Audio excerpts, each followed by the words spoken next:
Degree കഴിഞ്ഞ വിദ്യാർത്ഥികൾക്ക് starting തന്നെ ആസ് എ ഫ്രഷർ ആയിട്ട് നല്ല പാക്കേജിൽ കൂടി കരിയർ സ്റ്റാർട്ട് ചെയ്യാൻ പറ്റുന്ന വൺ ഓഫ് ദി ബെസ്റ്റ് ഇൻഡസ്ട്രിയാണ് ബാങ്കിങ് ആൻഡ് ഫിനാൻഷ്യൽ മേഖല എന്ന് പറഞ്ഞു കഴിഞ്ഞാൽ.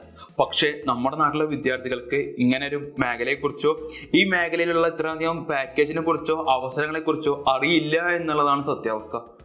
കാരണം ഡിഗ്രി കഴിഞ്ഞ ശേഷം നമ്മൾ നോക്കുകയാണെങ്കിൽ ഏറ്റവും നല്ല മികച്ച സെക്യൂർ ആയ ഒരു മേഖല വേണം നമ്മൾ കരിയർ ബിൽഡ് ചെയ്യാനായിട്ട്.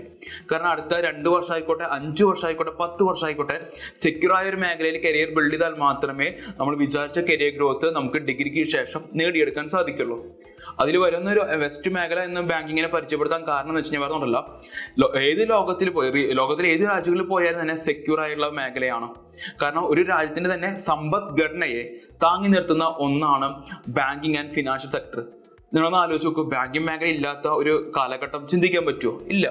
പക്ഷേ ആ മേഖലയിലേക്ക് തന്നെ ഡിഗ്രി കഴിഞ്ഞ ആൾക്കാർക്ക് അത്യാവശ്യം റിക്വയർമെന്റ്സ് നമ്മുടെ നാട്ടിലായിക്കോട്ടെ വിദേശ രാജ്യങ്ങളിലും വരുന്നുണ്ട്. അത് ബാങ്കിങ്, ഇൻഷുറൻസ്, ഇൻവെസ്റ്റ്മെന്റ് ബാങ്കിങ് എല്ലാ സെക്ടറിലും വരുന്നുണ്ട്. പക്ഷെ ഇതിനെക്കുറിച്ച് നമ്മുടെ നാട്ടിലെ വിദ്യാർത്ഥികൾ അറിയുന്നില്ല.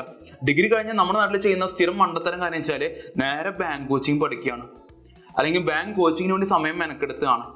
ഒരു വിദ്യാർത്ഥി ബാങ്ക് കോച്ചിങ് തുടങ്ങിക്കഴിഞ്ഞാൽ എപ്പോഴാണ് നല്ലൊരു കരിയർ ബാങ്കിലേക്ക് നേടിയെടുക്കാമെന്ന് ചോദിച്ചു കഴിഞ്ഞാൽ അറിയാത്തൊരു ടൈമാണ്. ഇപ്പോഴും 3 കൊല്ലമായിട്ടും 4 കൊല്ലമായിട്ടൊക്കെ ബാങ്ക് കോച്ചിങ്ങിന് വേണ്ടി സമയം കണ്ടെത്തുന്ന അല്ലെങ്കിൽ വേസ്റ്റ് ആക്കുന്ന ഒരുപാട് വിദ്യാർത്ഥികൾ നമുക്ക് ചുറ്റുമുണ്ട്. അപ്പോൾ ഇനി നമ്മൾ അങ്ങനെ ചെയ്യുന്ന സമയത്ത് സ്മാർട്ട് ആയിട്ടുള്ള ഒരു മൂവാണ് ചെയ്യേണ്ടത്.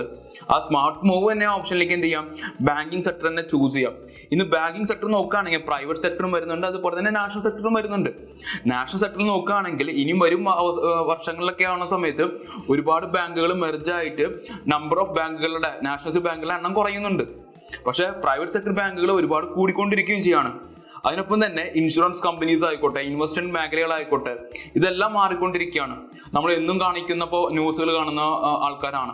ഒരുപാട് മാറ്റങ്ങളാണ് നമ്മുടെ ഫിനാൻഷ്യൽ സെക്ടറിൽ മാറിക്കൊണ്ടിരിക്കുന്നത്. ഇപ്പോൾ തന്നെ നമുക്കറിയാം UPI എന്ന് പറയുന്ന ഒരു ഓപ്ഷൻ. നമ്മൾ പണ്ടൊക്കെ ബാങ്കിങ് മേഖലയെ ബാങ്കിങ്ങിനെ ഡിപ്പെൻഡ് ചെയ്യുന്ന ഒരു ഓപ്ഷൻ ആണെങ്കിൽ ഇന്നെല്ലാം ഡിജിറ്റൽ പേയ്മെന്റ്സ് ആണ് നമ്മൾ നോക്കുന്നത്. അതിനൊപ്പം തന്നെ മ്യൂച്വൽ ഫണ്ട്സ് ആയിക്കോട്ടെ, ഇൻവെസ്റ്റ്മെന്റ് ആയിക്കോട്ടെ, അങ്ങനെ കാലഘട്ടത്തിലൂടെ നമ്മൾ കടന്നു പോകുന്നത്. അപ്പോൾ ഡിഗ്രി കഴിഞ്ഞ ആൾക്കാരാണെങ്കിൽ ഏറ്റവും നല്ല ചൂസ് ചെയ്യാൻ പറ്റുന്ന ഒരു മേഖലയാണ് ബാങ്കിങ്. ഇനി ബാങ്കിങ്ങിനുള്ള അടുത്തൊരു പ്രത്യേകത പറഞ്ഞു കഴിഞ്ഞാൽ as A fresher starting package normal ഒരു അക്കൗണ്ടന്റോ അല്ലെങ്കിൽ ബാക്കി ഒരു ഡിഗ്രി കഴിഞ്ഞ ഫ്രഷറിന് കിട്ടുന്നതിനേക്കാൾ ഒരുപാട് പാക്കേജാണ് പ്രൈവറ്റ് സെക്ടറിൽ തന്നെ ബാങ്കിങ് മേഖല ചൂസ് ചെയ്യുന്ന കാൻഡിഡേറ്റിന് ലഭിക്കുന്നത്. അതിനൊപ്പം തന്നെ സൊസൈറ്റിയിലായിക്കോട്ടെ എല്ലാ ജോബിനും അതിൻ്റെതായ ഒരു ഇമ്പോർട്ടൻസ് ഉള്ളതാണ്. പക്ഷെ ബാങ്കിങ് മേഖല വർക്ക് ചെയ്യുന്നത് ഇൻഡസ്ട്രി മേഖല ബാങ്കിങ് മേഖലയിലാണെന്ന് പറയുമ്പോൾ അതും ഒരു സൊസൈറ്റിയിലെ ഒരു ഡിഗ്നിറ്റിയുള്ള ജോബ് റോളാണ്. അപ്പോൾ അങ്ങനെ ഒരുപാട് മൾട്ടിപ്പിൾ ഓപ്ഷൻസ് വരുന്നുണ്ട്. അതിനൊപ്പം തന്നെ ഒരുപാട് കുട്ടികൾ ഇന്ത്യയിൽ മാത്രം നിൽക്കാൻ ആഗ്രഹിക്കുന്ന കാൻഡിഡേറ്റ്സ് അല്ല, വിദേശത്തും പോകാൻ ആഗ്രഹിക്കുന്ന കാൻഡിഡേറ്റ്സ് ആണ്. ഇപ്പോൾ ഒരു മിഡിൽ ഈസ്റ്റിലായിക്കോട്ടെ അല്ലെങ്കിൽ യൂറോപ്പിലായിക്കോട്ടെ, എവിടെ പോയാലും ബാങ്കിൽ ഇല്ലാത്തൊരു രാജ്യമാണോ? അല്ല. അവിടെയും നമുക്ക് എന്ത് ചെയ്യാൻ പറ്റും, ബാങ്കിങ് ആൻഡ് ഫിനാൻഷ്യൽ സെക്ടറിലേക്ക് കരിയർ സ്റ്റാർട്ട് ചെയ്യാൻ പറ്റും.